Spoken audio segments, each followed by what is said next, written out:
Et bonjour tout le monde, j'espère que ça va. Alors pour aujourd'hui, je vous réserve un petit conte de fées, littéralement.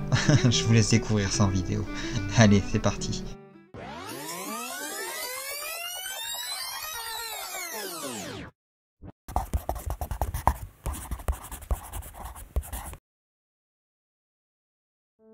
Les fadettes peuvent avoir bien des noms, mais ce sont bien des fées comme on les appelle plus communément.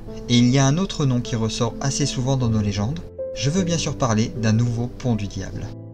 Cependant, il ne s'agit là pas d'un pont au sens strict où on l'entend, mais plutôt d'un phénomène géologique qui ressemble plus à une cavité dans laquelle s'écoule la rivière que l'on nomme la Rieuse. Et c'est dans cet endroit que vivent nos chères fées. Une petite histoire court d'ailleurs sur elles, car bien cachées à l'abri de cette grotte, elles ne pouvaient malgré tout pas empêcher les humains alentour de les voir de temps à autre. Pourtant, elles savent se faire discrètes et parfois même invisibles. Et des rumeurs se répandirent peu à peu. On prétendait que le soir, sous le regard de la lune, ou le matin aux aurores, on pouvait les voir laver leurs vêtements quand ils ne séchaient pas tout simplement sur des rochers. Pourtant, ce n'étaient pas les humains qui venaient réellement les embêter. Car oui, certaines fadettes se voulaient moins discrètes et s'amusaient à faire des farces aux paysans du coin, les faisant parfois même passer pour des fous auprès de leurs proches, en retirant les pointes des râteaux de bois pour les déranger dans le travail du foin, par exemple. Et arriva ce qui arriva, cela finit par énerver un agriculteur qui, excédé par les farces, décida de se rendre au pont du diable.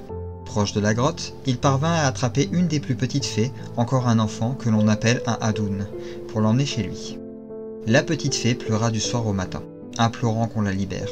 Et sa famille, voire même parfois toutes les fadettes de la grotte, venaient entourer la maison du paysan pour passer la nuit entière à gémir. Mais l'homme demeura sourd à leur détresse. Voyant que la méthode pacifique ne fonctionnait pas, les fadettes changèrent de plan. Un matin, l'homme se leva et vit tout son troupeau envolé. Sans perdre un instant, il rendit alors sa captive, et ses bêtes lui furent alors rendues le soir même. À partir de là, ni les uns ni les autres ne se cherchèrent querelle. Les pointes de râteau restèrent à leur place, et aucune Adoun n'eut à craindre la main de l'homme. Ou en tout cas, c'est ce que je souhaite penser pour cette fin d'histoire qui, je l'espère, vous aura plu.